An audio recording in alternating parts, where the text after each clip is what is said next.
2026 world കപ്പിൽ ഉജ്ജ്വലമായി വരവറിയിച്ച അടുത്ത round of 32-ൽ അർജന്റീനയുടെ കൂടെ കളിക്കാൻ പോകുന്ന കേപ്പ് വെർദെ എന്ന രാജ്യത്തെക്കുറിച്ചാണ് ഇന്നത്തെ വീഡിയോയിൽ പറയുന്നത്. അറ്റ്ലാന്റിക് സമുദ്രത്തിൻ്റെ നടുവിൽ അധികമാരും അറിയാത്ത 10 സുന്ദരൻ ദ്വീപുകൾ അടങ്ങുന്ന ഒരു രാജ്യമാണ് കേപ്പ് വെർദെ.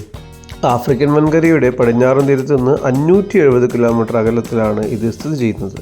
പോർച്ചുഗീസുകാരുടെ അധീനതയിലായിരുന്ന ഈ രാജ്യം 1975-ലാണ് അവരിൽ നിന്നും സ്വാതന്ത്ര്യം ലഭിച്ചത്. നമ്മുടെ പാലക്കാട് ജില്ലയേക്കാൾ ചെറിയ വിസ്തീർണമാണ് ഈ രാജ്യത്തിൻ്റേത്, അതായത് 4033 ചതുരശ്ര കിലോമീറ്റർ. ഇവിടെ വെറും 6 ലക്ഷം ജനസംഖ്യ മാത്രമാണുള്ളത്. പ്രയ എന്നതാണ് ഇവരുടെ തലസ്ഥാനം. കേബോ വെർദെ എന്ന പേരിൽ കൂടെ ഈ രാജ്യം അറിയപ്പെടുന്നുണ്ട്. പോർച്ചുഗീസാണ് ഇവിടുത്തെ ഔദ്യോഗിക ഭാഷ. അർജന്റീനയുമായുള്ള അടുത്തുകളിൽ കേപ്പ് വെർദെ എത്രത്തോളം വെല്ലുവിളിയാകുമെന്ന് താഴെ കമൻറ്റിൽ പറയുക.